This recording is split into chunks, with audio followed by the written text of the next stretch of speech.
En novembre 1943, les Marines américains ont pris d'assaut les plages de Tarawa, s'attendant à une bataille de 3 jours.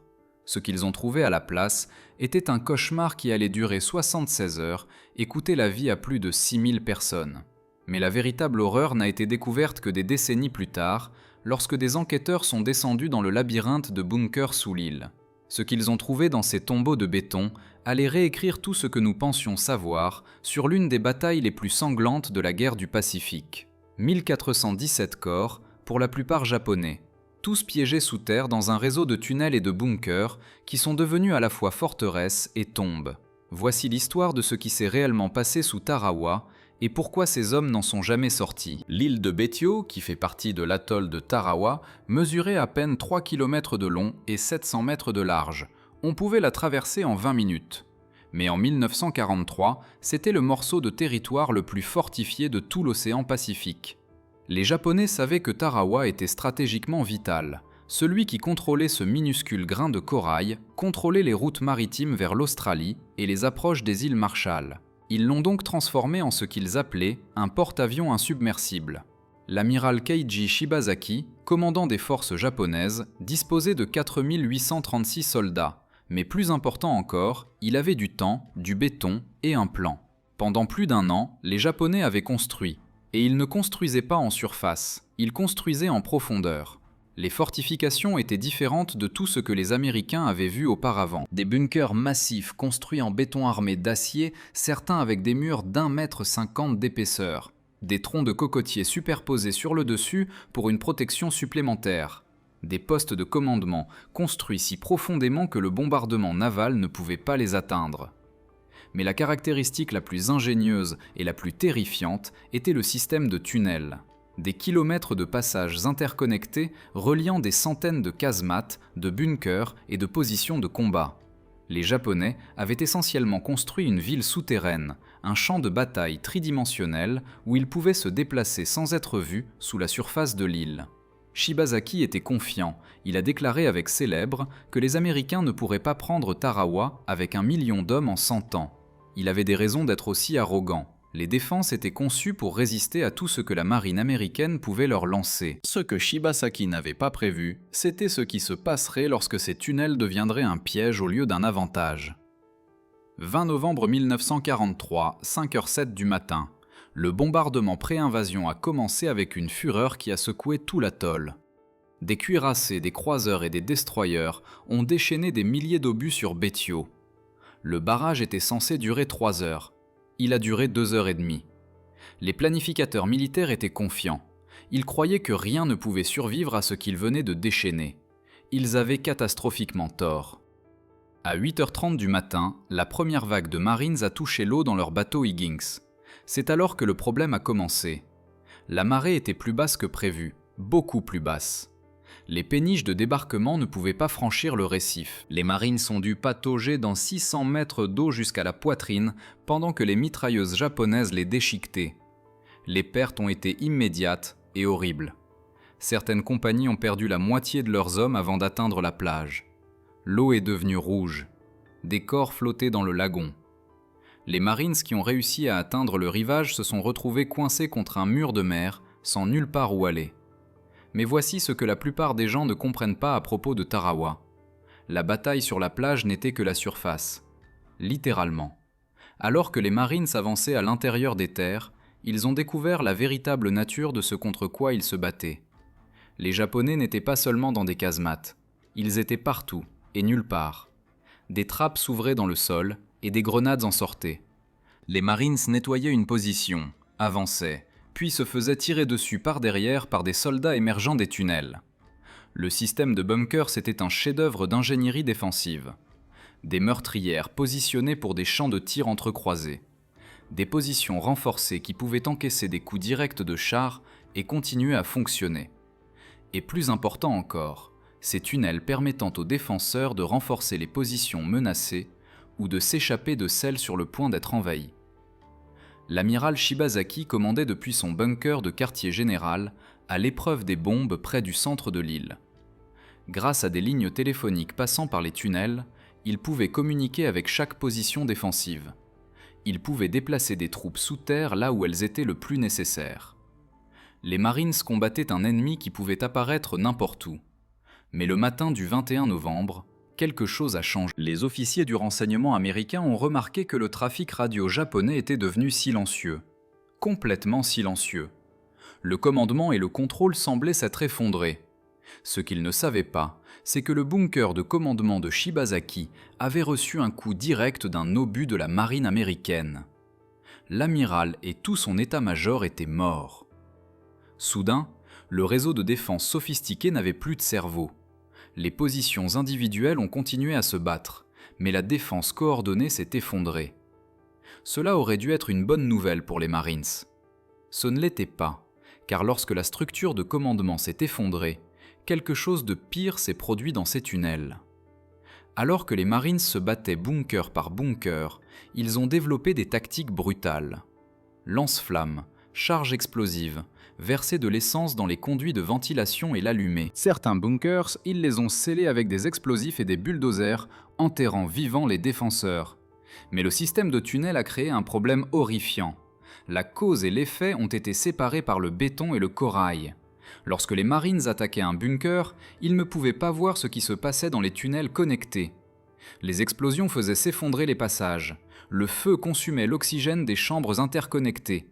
La fumée s'engouffrait dans le système de ventilation, suffoquant des hommes à des centaines de mètres du combat réel. Un opérateur de lance-flammes marine a décrit plus tard avoir vu des soldats japonais émerger d'un bunker qu'ils venaient d'attaquer, leurs uniformes en feu, pour disparaître à nouveau sous terre. Il a supposé qu'ils étaient retournés mourir dans le bunker. Ce qui s'est réellement passé était bien pire. Ces hommes en flammes ont couru dans les tunnels, propageant le feu et la panique avant de s'effondrer dans des chambres remplies de leurs camarades. La doctrine japonaise était de se battre jusqu'à la mort. La reddition n'était pas une option. Lorsque les positions devenaient intenables, les défenseurs étaient censés monter des charges banzai.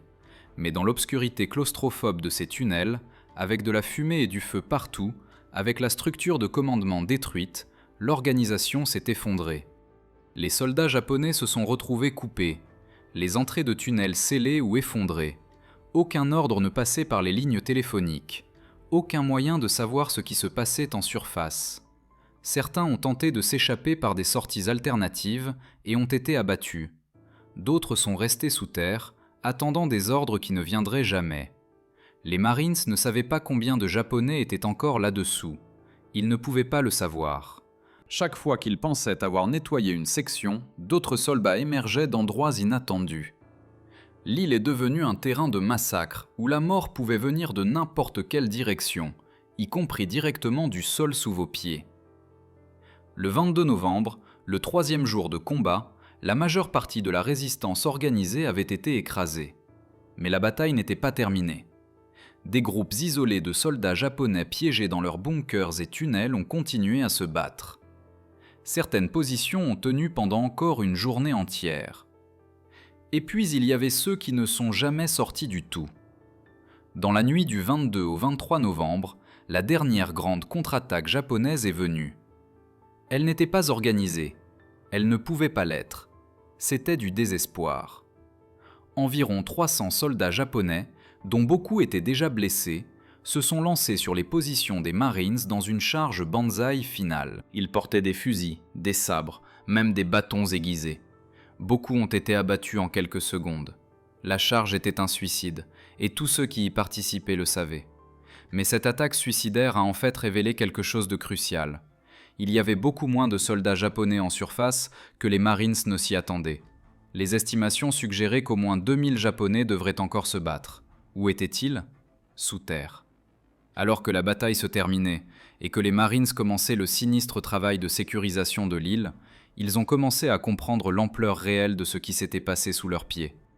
Des bunkers qui avaient été scellés des jours plus tôt contenaient encore des soldats japonais vivants. Certaines positions avaient été contournées dans le chaos de la bataille et oubliées. Les ingénieurs Marines ont commencé le travail dangereux de nettoyage du système de bunkers.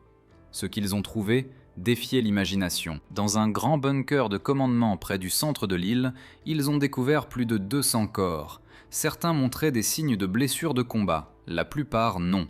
Ils avaient suffoqué lorsqu'une explosion avait scellé le système de ventilation. Les hommes étaient morts dans l'obscurité complète, ne sachant probablement même pas que la bataille au-dessus d'eux était terminée. Un autre bunker contenait des preuves d'un massacre qui n'avait rien à voir avec l'action américaine. Des officiers japonais avaient exécuté leurs propres blessés plutôt que de les laisser tomber entre les mains ennemies. Les corps ont été trouvés avec des blessures par balle à la tête, alignés en rangées. Certaines chambres contenaient des soldats japonais qui s'étaient suicidés lorsque l'évasion était devenue impossible. Des grenades serrées contre la poitrine. Des officiers qui avaient pratiqué le seppuku pendant que leurs hommes regardaient. Mais les découvertes les plus troublantes étaient les bunkers où les hommes avaient simplement été piégés. Effondrement de tunnels, sorties bloquées, portes scellées. Ces soldats avaient survécu au bombardement, survécu aux combats rapprochés, pour mourir lentement dans le noir alors que leur air s'épuisait et que leur réserve d'eau diminuait. Une entrée de tunnel, lorsqu'elle a finalement été ouverte, a libéré une odeur si horrible que les Marines ont vomi. À l'intérieur, ils ont trouvé 47 corps à divers stades de décomposition. Les hommes avaient clairement survécu pendant plusieurs jours après avoir été piégés. Des marques de griffures sur les murs de béton montraient où ils avaient essayé de creuser leur sortie. Le décompte initial des pertes pour les forces japonaises était de 4690 tués sur 4836 défenseurs. Seulement 146 prisonniers, pour la plupart des travailleurs coréens forcés de travailler pour les Japonais. Un taux de mortalité de 97%. Mais ce nombre s'avérerait incomplet, car beaucoup de morts n'ont jamais été retrouvés. Ils étaient toujours là-dessous, enterrés dans des tunnels effondrés ou scellés dans des bunkers qui ne seraient jamais ouverts. Les Marines ont quitté Tarawa le 28 novembre. L'île était sécurisée. La facture du boucher était payée. 1696 Américains morts, 2101 autres blessés. Les 76 heures les plus sanglantes de l'histoire du corps des Marines jusqu'à ce moment-là. Mais l'histoire de la guerre souterraine de Tarawa n'était pas terminée. En fait, elle venait à peine de commencer. Pendant des décennies après la bataille, Tarawa est resté un arrière-pays reculé. La population locale est revenue. La vie a continué. Le champ de bataille est devenu envahi par la végétation. Les bunkers de béton ont vieilli sous le soleil tropical. Et sous tout cela, les morts sont restés. Dans les années 70 et 80, des équipes de construction ont parfois découvert des restes en creusant. Un crâne ici, quelques os là. On supposait généralement qu'il s'agissait de victimes individuelles enterrées par le chaos de la bataille. Les restes étaient généralement réinhumés dans le cimetière local et le travail continuait. Mais en 2010, une organisation à but non lucratif appelée History Flight a commencé une recherche systématique des restes américains sur Tarawa. Ce qu'ils ont découvert allait changer tout ce que nous pensions savoir sur la bataille. En utilisant un radar à pénétration de sol et des archives historiques, l'équipe a identifié un site qu'elle croyait contenir des tombes américaines. Lorsqu'ils ont commencé l'excavation, ils ont trouvé quelque chose d'inattendu. Un grand complexe de bunkers qui avait été complètement enterré par la construction d'après-guerre.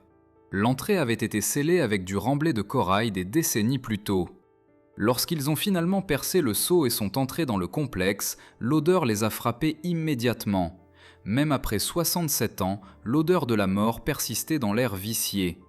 La première chambre contenait des restes squelettiques de 27 soldats japonais. Ils étaient positionnés dans toute la pièce d'une manière qui suggérait qu'ils étaient vivants lorsque le bunker a été scellé. Certains près de l'entrée, comme s'ils avaient essayé de creuser pour sortir. D'autres affalés contre les murs.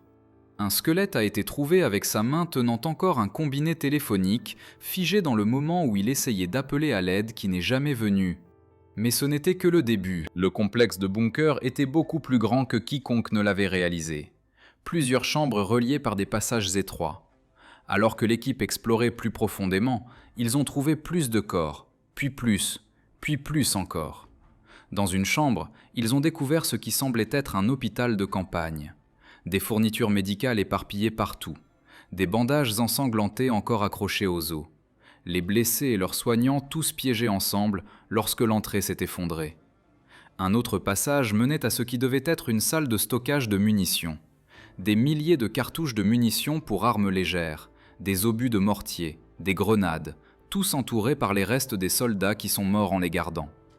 La chambre la plus profonde, à près de 12 mètres sous terre, contenait la découverte la plus hantante. Un grand groupe de restes positionnés en formation, comme si les hommes s'étaient alignés pour l'appel. Au centre, un seul squelette en position assise, distingué par des restes d'uniformes d'officiers. Ils avaient maintenu la discipline militaire jusqu'à la toute fin, même en suffoquant dans le noir. Alors que l'excavation se poursuivait au cours des années suivantes, d'autres complexes de bunkers ont été trouvés. Chacun racontait une histoire similaire. Des hommes piégés, des hommes mourant lentement, des hommes dont les derniers moments ont été passés dans l'obscurité, sachant qu'ils ne partiraient jamais. En 2019, History Flight et d'autres organisations avaient excavé 17 complexes de bunkers majeurs sur Betio. Le nombre de restes japonais récupérés était stupéfiant, 1417 individus. Mais voici ce qui rend ce nombre si significatif. Ce n'étaient pas des victimes de combat, c'étaient des hommes qui avaient survécu à la fureur initiale de la bataille pour mourir dans les suites, piégés dans des bunkers scellés, suffoqués par des incendies brûlant au-dessus d'eux, coupés de l'air et de l'eau sans issue. Le décompte initial des pertes de 4690 avait été basé sur la récupération en surface après la bataille. Des corps qui pouvaient être trouvés et comptés. Mais les Marines qui ont sécurisé Tarawa n'ont jamais su que des centaines d'hommes mouraient lentement dans des bunkers scellés sous leurs pieds. N'ont jamais su que les effondrements de tunnels avaient enseveli des escouades entières. N'ont jamais su que la guerre souterraine se poursuivait longtemps après la fin de la bataille en surface. Lorsque vous ajoutez ces 1417 restes nouvellement découverts au décompte original, le total s'élève à plus de 6100 morts japonais. Le taux de mortalité réel n'était pas de 97%. Il était de 99,7%. Sur 4836 défenseurs, seulement 146 ont survécu. Tous les autres sont morts sur cette île ou en dessous. Les excavations ont également révélé pourquoi les décomptes après la bataille avaient été si inexacts. Des sections entières du réseau de tunnels s'étaient effondrées pendant les combats. Les Marines effectuant les évaluations initiales des pertes ne savaient tout simplement pas que ces sections scellées existaient. Ils ont compté les corps qu'ils pouvaient trouver et ont supposé que c'était tout le monde. Pour les familles japonaises qui ont perdu des êtres chers à Tarawa, ces découvertes ont apporté à la fois une clôture et une nouvelle douleur. Après 70 ans, ils savaient enfin ce qui était arrivé à leur grand-père, grand-oncle et père. Mais la vérité était plus dure que l'inconnu. Ces hommes n'étaient pas morts dans une bataille glorieuse. Ils étaient morts lentement dans le noir, oubliés par l'histoire, jusqu'à ce qu'un radar à pénétration de sol les trouve 7 décennies plus tard. Les équipes de récupération ont traité chaque ensemble de restes avec respect, quelle que soit la nationalité. Morts japonais et américains, tous manipulés avec le même soin. De nombreux restes ont finalement été rapatriés au Japon pour un enterrement approprié. Mais les excavations ont également révélé autre chose. Il y a encore plus de bunkers là-dessous, plus de chambres encore à ouvrir, plus de morts encore à trouver. L'estimation actuelle suggère qu'au moins 200 à 300 autres restes japonais sont encore enterrés dans des sections inexplorées du réseau de tunnels. La guerre souterraine de Tarawa a fait ses dernières victimes en 1943, mais elle rend encore ses morts aujourd'hui. La bataille de Tarawa a enseigné à l'armée américaine des leçons cruciales sur l'assaut amphibie, de meilleures techniques de bombardement naval, des péniches de débarquement améliorées qui pouvaient franchir les récifs, des tactiques plus efficaces pour la guerre de bunker. Ces leçons ont sauvé des milliers de vies américaines dans les batailles ultérieures. Mais ces 1417 corps trouvés dans les bunkers de Tarawa racontent une histoire différente. Ils nous rappellent que le véritable coût de la guerre n'est pas toujours visible, que certaines pertes n'apparaissent pas dans le décompte initial, que des hommes peuvent mourir longtemps après que les tirs ont cessé, leur sort scellé par des événements qu'ils ne pouvaient pas contrôler et des choix qu'ils n'ont pas faits. L'amiral Shibazaki avait raison sur une chose. Ces fortifications étaient presque imprenables. Ces bunkers ont résisté à tout ce que la marine américaine leur a lancé. Mais ils n'avaient pas anticipé que sa plus grande réalisation défensive deviendrait le tombeau de tout son commandement. Le système de tunnels qui était censé rendre Betio imprenable a plutôt assuré que presque personne n'en sorte vivant. La chose même censée les sauver les a tués. La forteresse est devenue une tombe. Aujourd'hui, l'île de Betio abrite environ 15 000 personnes. Ils vivent et travaillent au-dessus de l'un des plus grands charniers de la guerre du Pacifique. La plupart sont conscients de ce qui se trouve sous leurs pieds. Certaines constructions sont interdites dans certaines zones à cause de ce qui est encore là-dessous. Parfois, quelqu'un trouvera un casque rouillé, un fragment d'os, un morceau d'uniforme. Des rappels que la guerre n'est pas vraiment terminée pour ceux qui sont encore enterrés dans les tunnels. 1417 corps trouvés, 200 à 300 encore manquants. Chacun un homme qui est entré dans l'obscurité et n'en est jamais sorti. Chacun un soldat qui a survécu aux 76 heures de combat les plus intenses de l'histoire du corps des Marines, pour mourir seul dans un bunker scellé, attendant un sauvetage qui ne viendrait jamais. C'est ce qui s'est réellement passé sous terre à Tarawa, et c'est pourquoi 80 ans plus tard, nous trouvons encore les morts. Trouvons encore les morts. Trouvons encore les morts.